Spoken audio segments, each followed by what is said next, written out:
Welcome back दोस्तों, कैसे हैं आप सब। आज की कहानी की शुरुआत में हम सीनी को देखते हैं जो अभी घर की साफ सफाई कर रही होती है, वो भी बहुत मेहनत से। पर वहीं पर उसकी जो मदर इन लॉ थी जो सोफे पर बैठी हुई बस सीनी को ऑर्डर दिए जा रही थी कि उसे साफ सफाई भी ढंग से करनी नहीं आती है। और वहाँ पर सीनी अपनी मॉम से कहती है कि सॉरी मॉम, मैं इसे दोबारा से अच्छे से साफ कर दूंगी। पर वहीं पर इस पर मॉम कहती है कि मुझे इसे मतलब नहीं है कि तुम कितनी बार साफ करोगी। मेरा बेटा आज आने वाला है वापस 3 साल बाद फाइनली, और मैं नहीं चाहती कि उसके आने के बाद ये घर बिल्कुल गंदा दिखे उसके लिए। और इसी वजह से मॉम उसे हाथ से साफ करने के लिए कहती है, यानी मॉम को छोड़कर। और वहीं पर सीनी बस यही साफ सफाई करते हुए यही सोच रही थी कि अगर यन मुझे अभी भी मुझसे बहुत ज़्यादा प्यार करता होगा तब मैं ये सब सहने के लिए तैयार हूँ, और अगर उसने अपना आधा भूल गया है तब मैं उसे छोड़ूंगी भी नहीं, और मैंने आज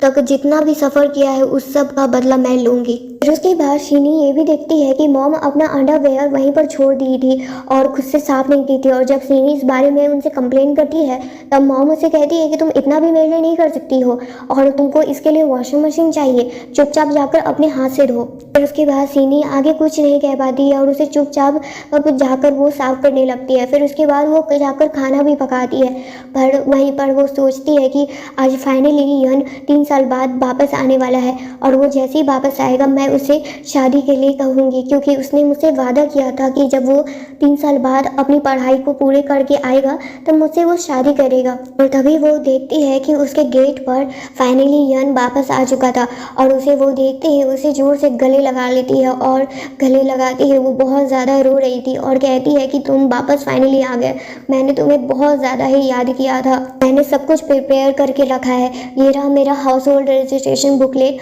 और डॉक्यूमेंट भी है उसके साथ, अब चलो हम दोनों शादी कर लेते हैं। और तभी हमें पास्ट का टाइम दिखाया जाता है, और ये टाइम 3 साल पहले का था, जहाँ पर है कि मुझे अब्रॉड जाना ही होगा आगे की पढ़ाई पूरी करने के लिए। मैं यहाँ पर भेड़ बकरियों की तरह चल नहीं सकता हूँ, मुझे आगे जाकर बहुत कुछ अचीव करना है। और वहाँ पर सीनी चुपचाप ये सब कुछ सुन रही थी, और वो ये भी प्रॉमिस करता है कि अगर मैं सब कुछ अचीव करके वापस 3 साल बाद आऊँगा तो मैं तुमसे वादा करता हूँ कि मैं तुमसे ही शादी करूँगा। और ये सब सुनकर और सीनी को पता था कि यन का सपना बहुत बड़ा है, इसी वजह से जो भी उसके पास सेविंग था वो सब कुछ वो वहाँ पर यन को दे देती है और कहती है कि अब्रॉड में रहना इजी नहीं होगा, इसीलिए तुम ये ले लो, और तुमने तो मुझसे वादा किया ही है कि तुम मुझसे बहुत ज़्यादा प्यार करते हो और मुझसे आकर तुम शादी भी करोगे, तो ये सब कुछ तुम्हारे ड्रीम के लिए है। और उस कार्ड को देखकर वहाँ पर यन बहुत ज़्यादा खुश होता है और उससे कहता है कि तुम चिंता मत करो, मैं जो भी तुमसे वादा किया हूँ उसे ज़रूर मैं पूरा करूँगा। और उसके बाद जब वहाँ से यन जा रहा था तब सीनी बस अपने मन में यही कहती है कि ये आखिरी मौका है जो मैं तुम्हें आज दे रही हूँ, अगर तुमने इसके बाद मेरे साथ कोई धोखा किया तब भूल जाना कि मैं तुम्हारे साथ अब कुछ अच्छा करने वाली हूँ। और वहीं अब प्रेजेंट में देखते हैं जहाँ पर यन सीनी से मिलने से पहले हमें वो किसी और के साथ दिखता है, यानी वो अपनी प्रेजेंट गर्लफ्रेंड के साथ था जिसका नाम यूसी था, और वो उसे बहुत ज़्यादा ही प्यार करता था। और वहाँ पर यूसी भी यन से बहुत ज़्यादा प्यार करती थी, और उन दोनों को ही पता था सीनी के बारे में, पर उन्हें ज़रा सा भी गिल्ट फील नहीं हो रहा था कि किसी लड़की का इस तरह से लाइफ बर्बाद कर कर वो दोनों बस अपना लाइफ आराम से जी रहे हैं। वहाँ पर यन उससे कहता है कि तुम चिंता मत करो, जब तुम मेरे पेरेंट्स के बाद उनसे मिल लोगी तब मैं उनसे अपनी शादी का बात उनसे कहूँगा। और ये बात सुनते ही वहाँ पर यूशी तो बहुत ज़्यादा खुश हो जाती है, पर वो सीनी के बारे में भी पूछती है, जिस पर वहाँ पर यन कहता है कि वो मेरे लिए कुछ भी नहीं है, मैं तो उससे शुरुआत से ही धोखा दे रहा था और मुझे तो बस उसको यूज़ ही करना था, उसको और उसके पैसे को, और वैसे भी वो मेरे लिए बिल्कुल भी वर्दी है ही नहीं। और अब वहीं पर देखते हैं जहाँ पर सीनी यन को देखती है और उससे अपनी शादी के बाद याद दिलाती है, पर वहाँ पर बिल्कुल भी यन उसे भाव नहीं दे रहा था और उसे इग्नोर कर कर अपनी गर्लफ्रेंड यूसी के साथ अंदर चला जाता है। और अब उसकी मॉम उन दोनों को देखकर बहुत ज़्यादा खुश थी, और खासकर वो तो यूसी से भी मिलकर, क्योंकि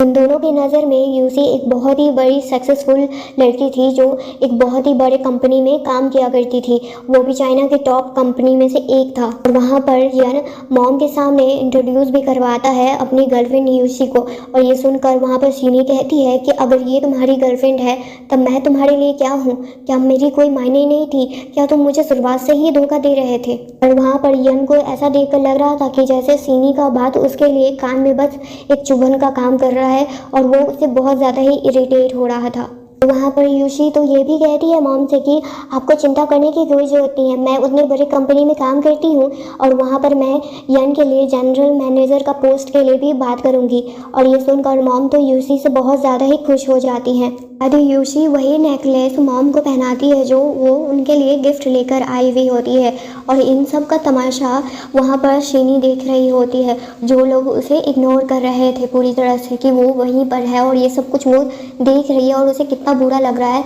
वहाँ पर किसी को भी इससे कोई फ़र्क ही नहीं पड़ रहा था। वहाँ पर तो बहुत ज़्यादा खुश थी, पर वहाँ सीनी जो थी वो तो बहुत ज़्यादा ही दुखी थी। ये सब कुछ देखकर बस उसे यही लग रहा था कि 3 साल मैंने ये सब कुछ दर्द और इंसल्ट इसलिए सहा कि आज मुझे ये दिन देखने को मिले। और वहाँ पर मॉम उसके पास आकर कहती है कि तुम हमारे घर की बस एक नौकरानी थी, उसके अलावा मैंने तुम्हें कुछ भी नहीं समझा था और तुम मेरी होने वाली बहू यूसी के सामने कुछ भी नहीं हो। और वहाँ पर यूसी भी, जो लोग उसका इंसल्ट कर रहे थे वो भी देखकर यूसी भी सीनी का इंसल्ट कर रही थी। और जब सीनी उस पर गुस्से में चिल्लाती है क्योंकि वो बीच में बोल रही थी, क्योंकि उसका जवाब और उसका सवाल बस यन से था, तब वहाँ पर कहता है कि तुम मेरी होने वाली वाइफ से इस तरह से बात नहीं कर सकती हो, तुम्हारी आखिर औकात ही क्या है मेरे सामने। और फिर उसके बाद वो उसका ही कार्ड उसके मुंह पर फेंक देते हैं और सारा पैसा जो भी तुमने मेरे पर खर्चा किया था और ये कार्ड को लो और यहाँ से निकलती बढ़ो, मुझे तुम्हारा चेहरा देखना भी नहीं है।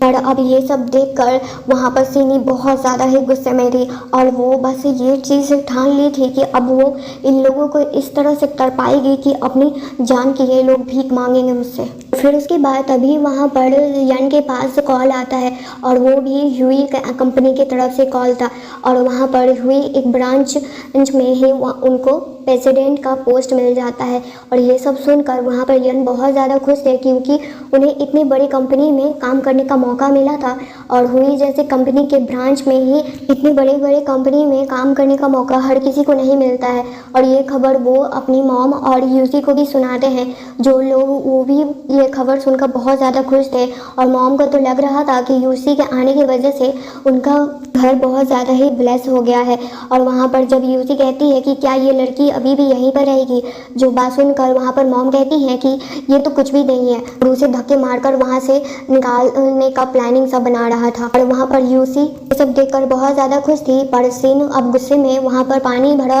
एक जार और ये सब देखकर वहाँ पर बहुत ज़्यादा सब शॉक में आ जाते हैं और कहते हैं कि लगता है कि पागल हो गई है, हमारे घर से निकलने वाली है इसीलिए। पर वहाँ पर सीनी उन सब को धमकी देती है कि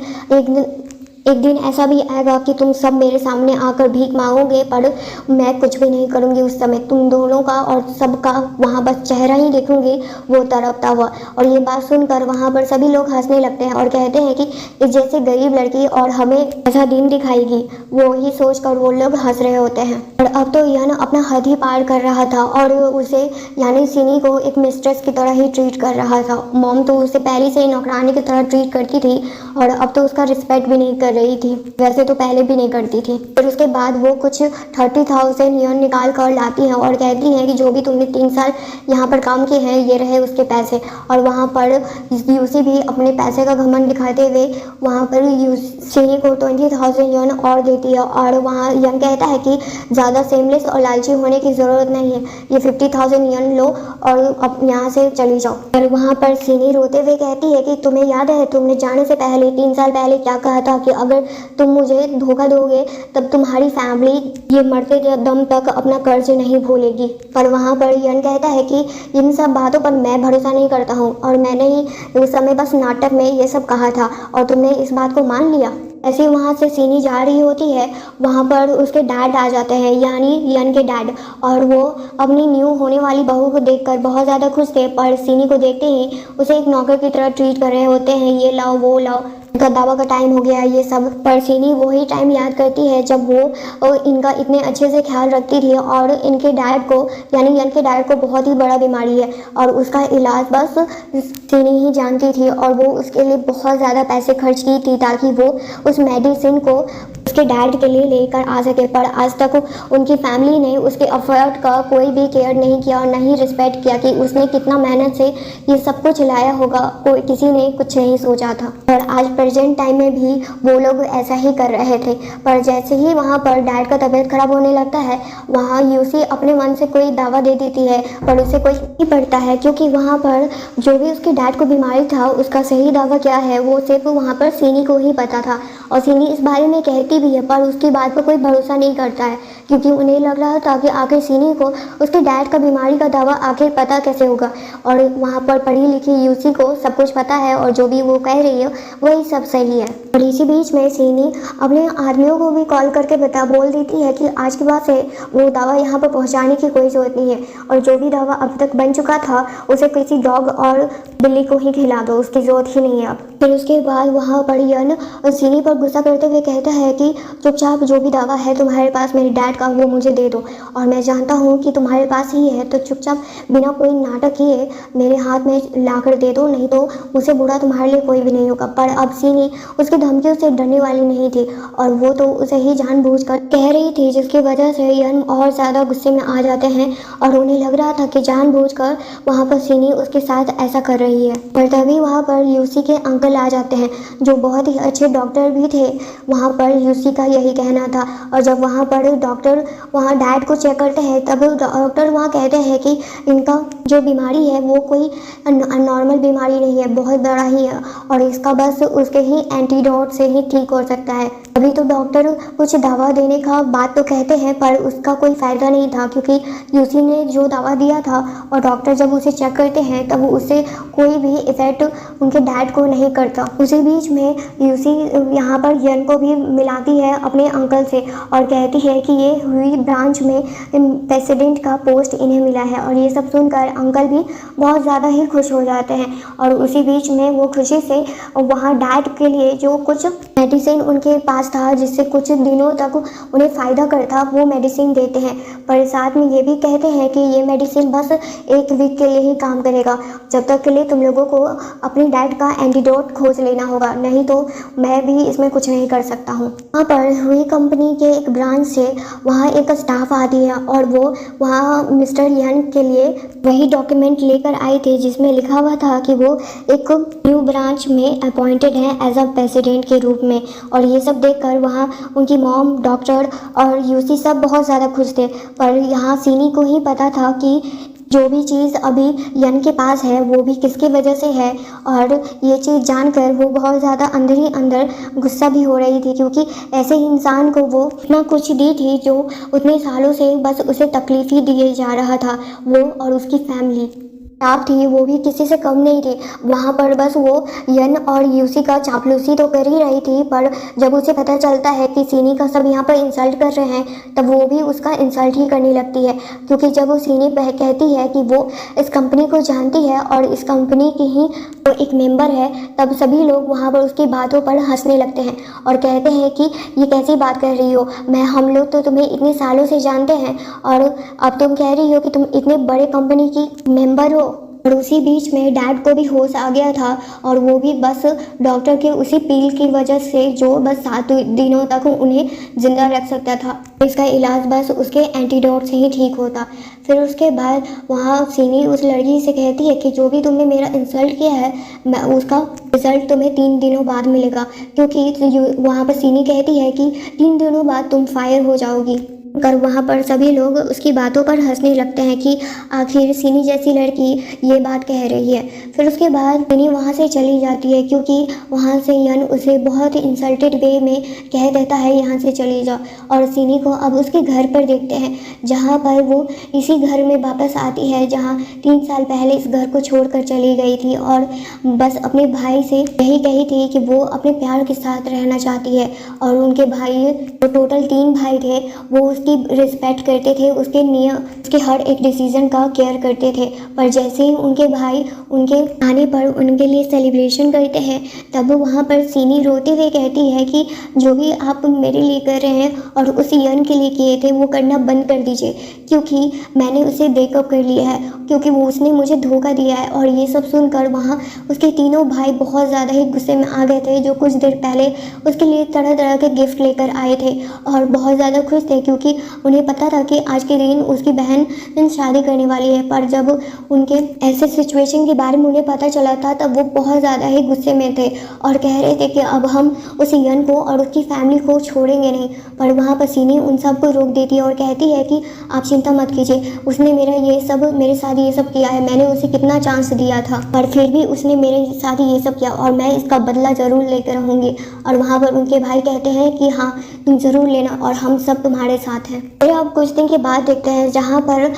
पार्टी में आए हुए थे यन, यूसी और मॉम, क्योंकि आज हुई कंपनी के एक न्यू ब्रांच में जिसका अपॉइंटमेंट था, यानी वो अपॉइंट हुए थे मिस्टर यन, उनके लिए ये सेलिब्रेशन था। और हाल ही में उन्हें पता चलता है उसी लड़की की तरफ से जो मिस्टर यन के लिए उस खुशखबरी को लेकर आई थी कि आज यहाँ पर हुई ग्रुप के न्यू प्रेसिडेंट से मिलने के लिए वहाँ पर उनकी डॉटर भी आने वाली है। और ये सुनकर तो अभी यन को बस इतना ही लगता है कि हुई ग्रुप कंपनी के बेटी भी मुझसे ज़्यादा इम्प्रेस हो गई है, इसलिए मुझसे मिलना चाहती है। पर जैसे ही वहाँ पर सीनी को सब देखते हैं तो सब बहुत ज़्यादा हैरान हो जाते हैं और उसी हैरानी में कहते हैं कि आखिर ये लड़की यहाँ पर क्या कर रही है। जब सीनी ये बात बताती है कि वो इसी कंपनी की ओनर है, तब सभी लोग उसकी बात पर हंसने लगते हैं और कहते हैं कि अपना ये नाटक करना बंद करो, तुम्हारा ये नाटक ख़त्म नहीं होता है। और वो लड़की भी अब उसका इंसल्ट बहुत ज़्यादा कर रही थी और वहाँ के बॉडीगार्ड से उसे धक्के मार के निकालना चाहती थी। पर तभी वहाँ पर बिग ब्रदर आ जाते हैं और वो उन सबको बहुत अच्छे से मज़ा चखाते, खासकर यन पर जितना गुस्सा था उनका, वो सब कुछ वो निकालते हैं, क्योंकि वहाँ सभी लोग सीनी के बिग ब्रदर को तो जानते ही थे, पर वहाँ सीनी को कोई भी नहीं जानता था, क्योंकि सभी को बस यही पता था कि 3 साल पहले वो अब्रॉड पढ़ने के लिए चली गई थी। और यहाँ पर तो यन की फैमिली को और यन को लग रहा था कि सीनी ने बस पूरी कंपनी के ओनर को बस सेड्यूस किया है, और ये बात वो उनके मुंह पर ही कह देते हैं। और अपनी बहन के बारे में ये बात सुनकर किसी को भी गुस्सा आ जाएगा और इसी वजह से यन और ज़्यादा ही मार खाता है बिग ब्रदर से। यहाँ पर यन तो बस बिग ब्रदर को समझाना चाहता था कि आप इस लड़की के चाल में मत आइए, ये बहुत ही ज़्यादा लालची और बुरी लड़की है, आपके लिए बिल्कुल भी अच्छी नहीं है। वहाँ पर तो यूसी और मॉम भी यही बात कहते हैं, पर वहाँ भाई किसी का भी बात नहीं सुनते हैं। और वहाँ सीनी जब अपने भाई और अपने रिलेशन को देखकर इतना इंसल्टेड ज़्यादा हो रहा था, तब वो खुद ही उसे मारती है यन को और वहाँ अपने बॉडीगार्ड से कह देती है कि ये तीनों को धक्के मारकर यहाँ से निकाल दो। चिल्लाते रह जाते हैं कि हमारे साथ ऐसा मत करो, हमने कुछ भी नहीं किया है, क्योंकि अब तो यन का पोस्ट भी जो हुई कंपनी में मिला था उसे, वो भी हाथ से चला गया था। उन लोगों के जाने से पहले वहाँ पर सीनी ये भी कहती है कि तुमने मेरा जितना भी पैसा खर्च किया है वो सब कुछ मुझे वापस चाहिए, नहीं तो तुम्हें कोर्ट की हवा तो खानी ही पड़ेगी और जेल में अपनी पूरी उम्र भी बितानी पड़ेगी। और वो पैसे बिल्कुल आम और छोटे पैसे नहीं थे, 70 मिलियन थे पूरे। और ये सब सुनकर वहाँ पर यन तो हंसने लगता है, पर अब उसके हंसने से कुछ हो थोड़ी जाएगा, उसने और उसकी फैमिली ने जितने पैसे लिए हैं उसे तो लौटाने ही थे। और वहाँ पर धक्के मार के निकालने के बाद वो और उसकी फैमिली को बहुत ज़्यादा ही इंसल्टेड फील हो रहा था। और अब अगले दिन देखते हैं जहाँ पर यन वो पैसे चुकाने के लिए अपने घर को भी बेचने वाला था, पर मॉम अब गुस्से में कहती है कि अगर तुम इस घर को भी बेच दोगे तब हम कहाँ रहेंगे, और तुम्हारे डैड तो अभी हॉस्पिटल में है, उनका इलाज कैसे चलेगा। जहाँ पर गुस्से में यन कहता है कि अगर मैंने इस घर को नहीं बेचा तब तुम क्या चाहती हो कि मैं जेल में चला जाऊँ। और उसके बाद वहाँ पर और एक सीनी आती है और उन लोगों का ऐसा हालत देखकर उसे बहुत ज़्यादा ही अच्छा लग रहा था। वहाँ पर यूसी भी सीनी से माफ़ी मांगती है, यन भी माफ़ी मांगने की कोशिश करता है, पर उसका ईगो बीच में आ जाता है और वो फिर सिनी का इंसल्ट करते हुए कहता है कि कल कोई और था और आज कोई और। ये बात और सुनकर उनके सेकंड ब्रदर और गुस्से में आते हैं और वो तो बिग ब्रदर से भी ज़्यादा गुस्से में थे और वो तो बस मारे ही जा रहे थे, जबकि बीच में सिनी को आकर रोकना पड़ता है अपने बिग ब्रदर को। और उसका फ़ोटो तो मॉम बनाना चाहती थी उनका और सोशल मीडिया पर डालना चाहती थी कि एक लड़की उन्हें किस तरह से एक ओल्ड लेडी को परेशान कर रही है, पर उसमें भी सिनी बस मज़ा ले रही थी। जो घर बेचने का प्लान यन कर रहा था उसका भी कोई फ़ायदा नहीं था, क्योंकि वो घर भी सिनी का ही था और उसने ही उसकी फैमिली को दिया था। शायद यन और उसकी फैमिली भूल चुकी थी। फिर उसके बाद वहाँ से सेकंड ब्रदर और सिनी दोनों ही चले जाते हैं और बस यन और मॉम सभी बस बैठ के रो रहे थे और यूसी तो वहाँ से एम्बैरसमेंट के कारण से चली जाती है, क्योंकि आसपास के लोग बस यन और उसकी मॉम का इंसल्ट कर रहे थे और उसका मजाक बना रहे थे। वहीं दूसरी साइड अब देखते हैं जहाँ पर सिनी अपने भाइयों के साथ बैठी हुई थी, फर्स्ट सेकेंड और थर्ड ब्रदर के साथ। तभी वहाँ पर ये यूसी आती है और रोते हुए भीख मांग रही होती है अपने घुटने पर बैठ कर कि उसे उस कंपनी से ना निकाला जाए, क्योंकि वो भी वही कंपनी में ही काम करने का उसे मौका मिला था अपने ग्रेजुएट होते ही, पर अब उसे दिक्कत की वजह से उसे निकाल दिया जाता। पर अभी सिनी के माइंड में कुछ और ही प्लान चल रहा था और वो यूसी को एक मौका देती है और कहती है कि अगर तुम ये प्रोजेक्ट हमारे लिए लेकर आ गई तब मैं तुम्हें अपनी कंपनी में एक अच्छे पोस्ट पर रख लूँगी। और ये सब तमाशा उनके भाई भी अच्छे से जानते थे कि आखिर सिनी क्या कर रही थी, पर ये प्रोजेक्ट इजी नहीं था, इसमें इन्वेस्टमेंट भी चाहिए था और इसके लिए यूसी मान चुकी थी। और ये सब देखकर तो सिनी बस अपने मन में यही कहती है कि अभी तो शुरुआत है, अभी तो पूरा गेम भी बाकी है तुम सबके लिए। और उनके ब्रदर अपनी बहन के इस आइडिया पर बहुत ज़्यादा ही प्राउड फील कर रहे थे कि उनकी बहन भी किसी से कम नहीं है। फिर उसके बाद यूसी यन के पास जाती है और उसे 3 मिलियन मारने लगती है और कहती है अगर तुम मुझे 3 मिलियन नहीं दिए तब मुझसे शादी करने का तो आइडिया भी भूल जाना। और अब यन को लग रहा था कि उसके पास तो कुछ भी नहीं है, पर वो यूसी से है कि वो 3 मिलियन बोरो कर लेगा, फिर उसके बाद वो लोग शादी कर लेंगे। और ये सुनकर वहाँ पर यूसी बहुत ज़्यादा ही खुश हो जाती है। फिर उसके बाद कुछ ही देर में वहाँ पर यन वापस आता है और उसे 3 मिलियन बोरो मिल चुके थे और वो पैसे वो तुरंत यूसी को दे देता है और यूसी उस पैसे को लेते ही तुरंत अब सिनी के पास जाती है और कहती है कि मुझे वो पैसे मिल चुके हैं और अब हम इस प्रोजेक्ट पर काम कर सकते हैं। और उस समय के लिए सिनी तो बस यूसी को एक नकली डॉक्यूमेंट दे देती है और वहाँ पर यूसी बिना पढ़े ही उसे साइन कर देती है उस पर और सिनी बस उसकी बेवकूफ़ी को ही देखते हुए हंस रही थी। और दूसरी साइड अब हॉस्पिटल में देखते हैं जहाँ पर डैड का तबीयत बहुत ज़्यादा ही बिगड़ते जा रहा था और अब यन के पास कोई और रास्ता नहीं था सिनी के पास आकर भीख मांगने का, और वो उसके पास आता भी है। पर वहाँ पर सिनी अपना नेक्स्ट गेम प्ले करती है और वो कहती है कि मैं तुम्हारी डैड की मदद करूं और तुम पर जितने भी प्रॉब्लम है उसे मिटा दूं चुटकी मारते ही, तब तुम्हें जो मैं कहती हूं वो करना पड़ेगा। और वहाँ पर अपने घुटने पर बैठते हुए यन कहता है कि हाँ ये सिनी तुम जो कहोगी वो मैं करूँगा। फिर उसके बाद वहाँ पर सिनी कहती है कि मैंने सुना है कि तुमने यूसी को 3 मिलियन दिए हैं, वो भी शादी करने के लिए। तब ये बात सुनते ही वहाँ पर यन तो पहले डर जाता है और कहता है कि मैंने उसे बस दिए हैं, पर मैं प्यार तो तुमसे करता हूँ ना और मैं तुमसे ही शादी करना चाहता हूँ। और वहाँ पर सिनी कहती है वो तो ठीक है, पर मैं चाहती हूँ कि तुम यूसी पर केस करो, यानी उस पर एक रिपोर्ट फाइल करो, वो भी फ्रॉड का। और बिना अब सोचे, यन के पास सोचने का टाइम ही नहीं था क्योंकि वो अब जो भी करेगा बस सिनी के कहने पर, और वो ऐसा ही करता है और वो पुलिस में रिपोर्ट कर देता है। और वहीं दूसरी साइड अब यूसी को भी पता चल गया था कि जो प्रोजेक्ट पर वो काम कर रही थी वो तो नकली था और फ्रॉड था, और उसके साथ साथ अब उस पर फ्रॉड का चार्जेस भी लग गया था यन की तरफ से। इसी वजह से अब वो सिनी पर बहुत ज़्यादा गुस्सा कर रही थी और वहीं सिनी कहती है कि इसमें तुम्हारी गलती है, तुमने मेरी लाइफ में आकर इंटरफेयर किया था, उसका इंतज़ाम तो तुम्हारे लिए मैं अच्छे से करूँगी ना। फिर उसके बाद वहाँ पर पुलिस भी आ जाते हैं और वहाँ यूसी को वहाँ से लेकर चले जाते हैं। देखते हैं जहाँ पर सिनी उसी जगह पर आई थी, यानी हॉस्पिटल में जहाँ पर डैड एडमिट थे, और सिनी को देखकर यन और मॉम दोनों ही बहुत ज़्यादा खुश हो जाते हैं क्योंकि उन्हें लग रहा था कि सिनी अगर आ गई है तब वो उनकी हेल्प करेगी। पर वहाँ पर ये सच उन्हें जल्दी ही पता चल जाता है कि सिनी वहाँ पर कोई उनकी हेल्प करने नहीं आई थी। और ये चीज़ सुनकर यन कहता है कि मैंने तो वो सब कुछ किया जो भी तुमने मुझसे कहा था, और तो मेरी हेल्प क्यों नहीं कर रही हो तुम। उसके बाद सिनी कहती है कि लगता है तुम भूल चुके हो कि तुमने मेरे साथ क्या किया था और तुम्हारी फैमिली ने मेरे साथ इतने सालों तक किया था, मुझे हर एक एक चीज़ अच्छे से याद है। और उसी बीच में उसके डैड भी चले जाते हैं उन लोगों को छोड़कर हमेशा के लिए, और वहाँ पर ये चीज़ सीनी देखकर बस यही एक चीज़ का एहसास करती है कि जो जैसा करता है उसे वैसा ही मिलता है। और अब तो इसके बाद यन का करियर लाइफ भी पूरी तरह से बर्बाद हो चुका था। और अब कुछ महीनों के बाद देखते हैं जहाँ पर सीनी अपने भाइयों के साथ बैठकर बात कर रही थी, और वो लोग अपनी बहन पर बहुत ज़्यादा ही प्राउड फील कर रहे थे कि उसकी बहन किसी से कम नहीं है, और उसने उन लोगों को अच्छे से सबक सिखाया जिन लोगों ने उसे इतना परेशान किया था। क्योंकि वहीं पर अब सीनी देखती है कि यन और उसकी मॉम जगह जगह से बस कचरा उठाकर अपनी लाइफ को गुजार रहे हैं, और यहीं पर ये कहानी ख़त्म हो जाती है।